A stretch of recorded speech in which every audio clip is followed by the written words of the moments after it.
सत साहेब जी, मेरे सभी भाइयों बहनों बेटा बेटी माता पिता को भक्तमती की सत साहेब। तो आज हम सुनेंगे संत रामपाल जी महाराज की सत्संग में गुरु जी हमें समझाते हैं जो परमात्मा की अच्छी आत्माएं होती है वो कई जन्मों से पूर्ण परमात्मा की खोज में लगे रहते हैं, भक्ति भी करते हैं, पर पूर्ण संत गुरु ना मिलने से वो आत्माएं मोक्ष प्राप्त नहीं कर सकती।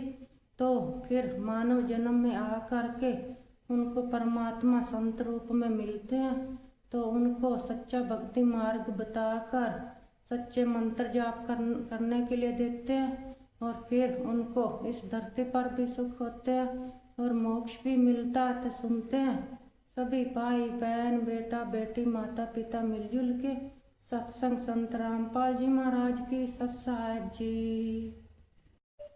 और सारे अध्यात्म से परिचित है, ज्ञान से सब कर्मों से वो परिचित है, इसलिए वो विष फांकते नहीं। उनको जहर दिखाई देता है, किसी से रिश्वत लेना, ये करना वो करना। जैसे किर का जहर का रंग होरी हो, कहो कौन तिस खावे राम रंग होरी हो। अगर तो होरी माने खुशी, जैसे होली बनाते हैं अपने हिंदू धर्म में, तो होली का मतलब बड़ी खुशी के साथ नाचते हैं गाते हैं, कहते हैं यह है नकली होली। असल खुशी तो उनको होगी जो परम पिता परमात्मा कबीर जी की शरण में आकर विधिवत भक्ति करेंगे, सारे सुख रहेंगे, कदे हानि ना हो। कहते समर्थ का शरणाग हो रंग होरी हो, कदे न हो ऐ काज राम रंग होरी हो। अब क्या बताते हैं कि जैसे किर का जहर का रंग होरी हो, कहो कौन तिस खावे राम रंग होरी हो। जिसने परमात्मा की शरण में रहना है और राम रंग की होली खेलनी है, यानी सदा सुखी रहना यहाँ भी और सतलोक जाकर, तो वो जैसे किर का जहर का कहीं पर विष का कण गिरा हो छोटा सा भी, और आपको पता है कि विष है, उस अधिक तो दूर की बात है, विष को खाना उस कण को भी नहीं खाएगा, उठाएगा वहां से और ऐसी जगह पृथ्वी में दबा कर आएगा किसी के ओर का हथरा लग जा और हाथ धोएगा मिट्टी से, कदे इसका अंश मेरा ना छू जा किता है। तो कहते हैं जब आप पूरे अध्यात्म मार्ग से और सभी कर्मों से परिचित हो जाओगे, फिर आपको रिश्वत लेना, चोरी जारी ठगी डाके डालना और दहेज लेना और देना दोनों जहर दिखाई देगा। फिर कहते हैं जैसे किर का जहर का। अभी आपको उदाहरण क्या, उसने कैसा जुल्म किया, अपना भाई मार दिया, किस लालच में। अगर यह सारी जमीन मेरा रह जाएगी, वह जमीन रही नहीं, संतान कुल नाश हो गया और पाप धरे रह गए न्यो के न्यो। तो ये सच कर मान लिए को, वैसे सिंपल एग्जाम्पल मात्र नहीं है, ये गॉड गिवन ज्ञान है, उसके कबीर परमात्मा का बताया हुआ, आंखों देखा उन महापुरुषों का बताया। ये कोई डूब बाट के गीत ना समझना। बहुत युगों से आप दुख पा रहे हो और इसी काल के झंझट में उलझ पुलझ कर यही मर जाते हो। तो क्या बताते हैं, जैसे कर का जहर का एक भी किसी का पाई भी लेना, बिल्कुल आपको विष दिखाई देगा। फिर कौन खाओगा उस विष को, कि तुमने उस दरगाह का मैल नहीं देखा और धर्मराज के तिल तिल का देखा। हर पाई पाई का हिसाब होगा वहां पर। तो इसमें तो बहुत बड़ा बखेड़ा बन जाएगा आपके लिए। तो बुद्धिमान व्यक्ति फिर उसका निकट नहीं जा सकता। अब बहुत बालक जहर चाहे सारा खा जा, लेकिन ज्ञान होने के बाद व्यक्ति विष के निकट नहीं जाता। तो जब तक आप बहुत थे, खाते रहे विष, मरते रहे, गधे कुत्ते बनते रहे, ये विष है। ऐसे संकट भोगने पड़ते हैं अपने को। और जो बुद्धिमान हो गए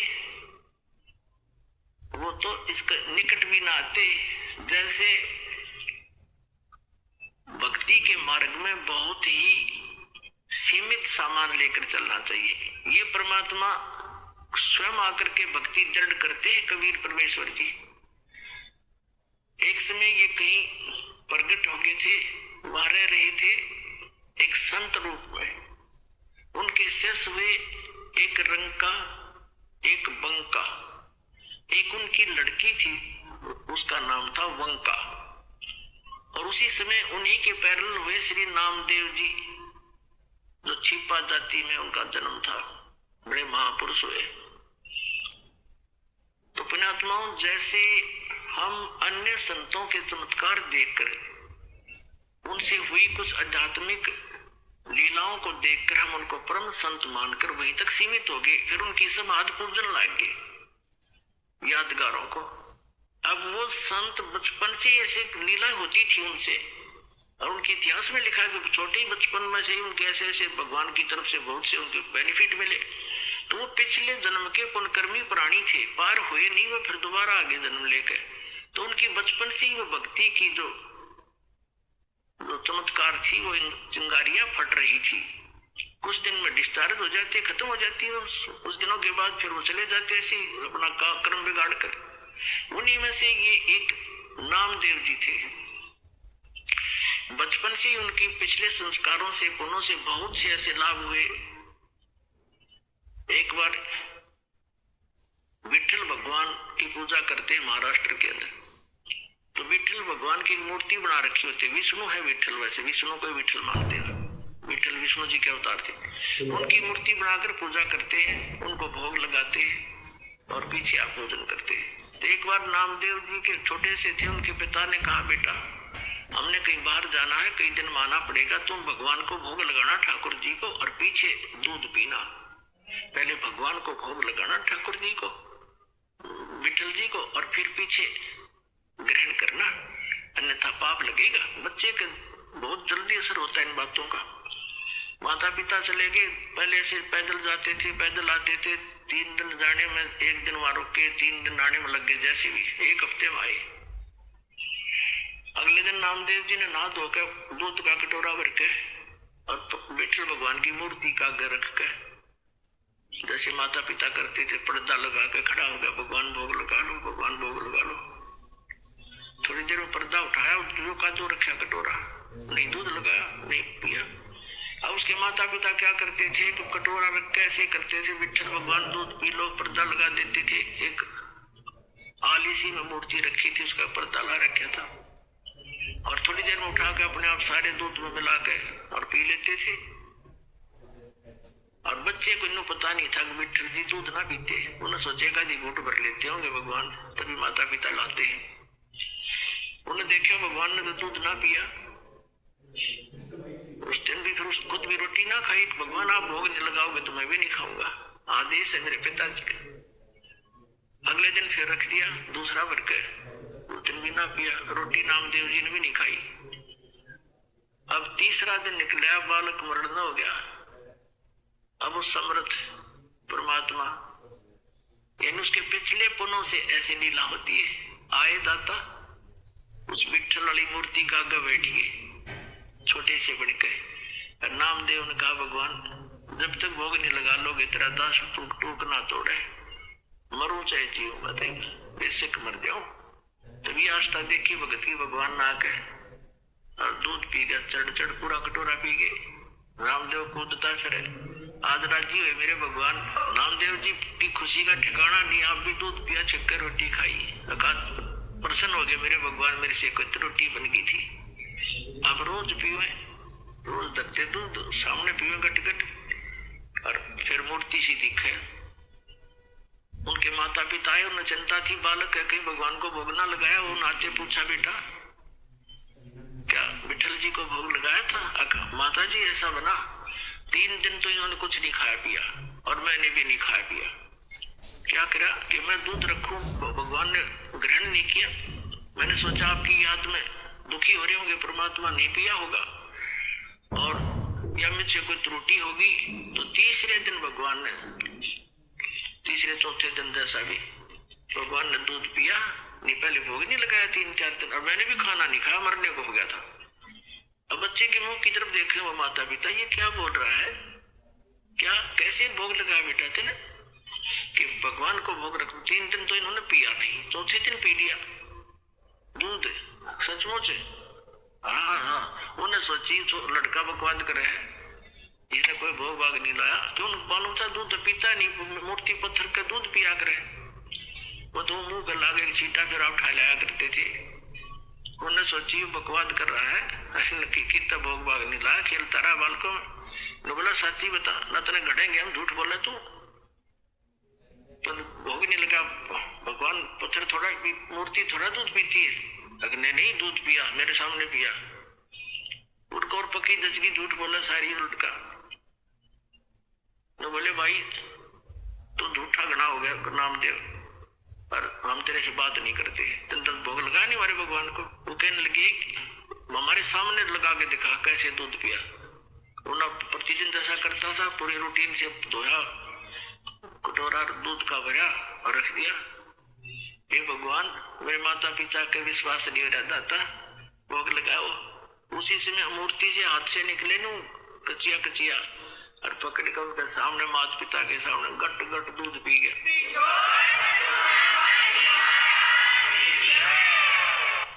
तब उसके माता पिता ने सारे गांव में बता दी नगर में कि विठल जी ने दूध पिया मेरे बेटे से, दूध पिया मेरे बेटे से। ये और गांव का दच्चे ना वो लागे कहने बकवाद करता है, पाखंड करता है, तो झूठा कपटी क्यों पाखंड फैला रहा है। मूर्ति कभी दूध पीती है। पंचायत होगी, चौपाड़ में बुला लिया नामदेव भी उसका लड़का भी। पंचों ने फैसला किया कि हमारे सामने दूध पिलाओ भाई, जब मानेंगे ना तुम्हें देश निकाल गांव से निकालेंगे तुमको। तुम पाखंड फैलाते हो, अपने घर पर लोगों का चढ़ा चढ़वाने के लिए भ्रमित कर रहे हो, वहां बुलाने लग जाओगे कुछ दिनों। अब समस्या आ गई, नामदेव भी बुला लिया। बैठ के नामदेव का पिता बैठ गया साथ में, नामदेव बैठा और कहा भाई क्यों बच्चा भोग लगा भगवान ने, विठल जी ने दूध पिया था? कहाँ जी पिया। ये रखी मूर्ति अलग से सुथरे स्थान पर बनाकर सटेज सी रख रखी थी कि यहाँ पे ला के दिखा दे, ये दूध रखा। तो अपना जैसे भी नहा धो के आया था, हाथ धोकर रखा कि हे विठल महाराज दूध भोग लगाओ मेरे दादा, मेरे माता पिता संकट के अंदर है, दया करो मेरे मालिक। उसी समय पंचों के सामने हाथ निकले मूर्ति से और गट गट दूध पी लिया। सारे देखे खड़े खड़े।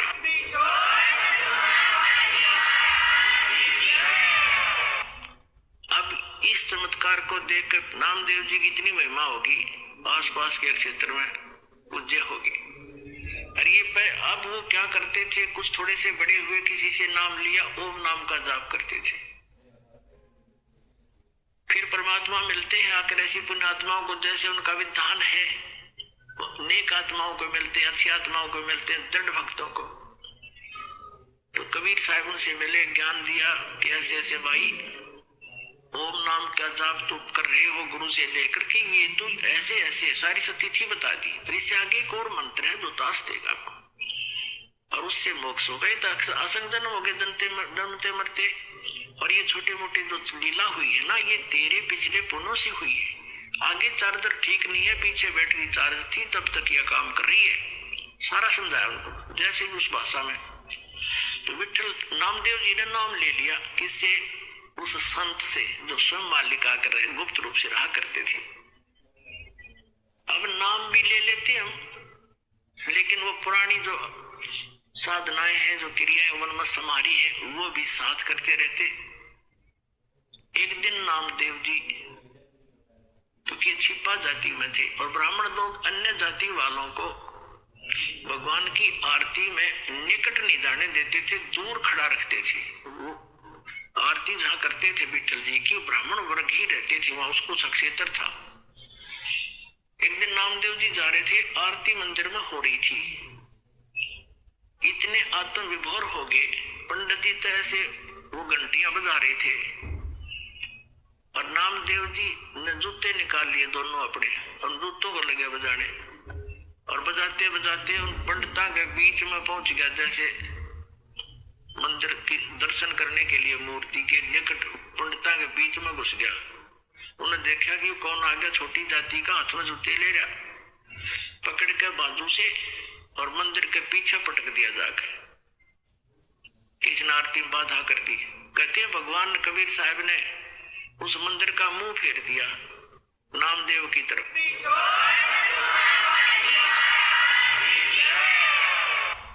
पंडित जी पीछे घंटी पीटे खड़े खड़े बस लगाने।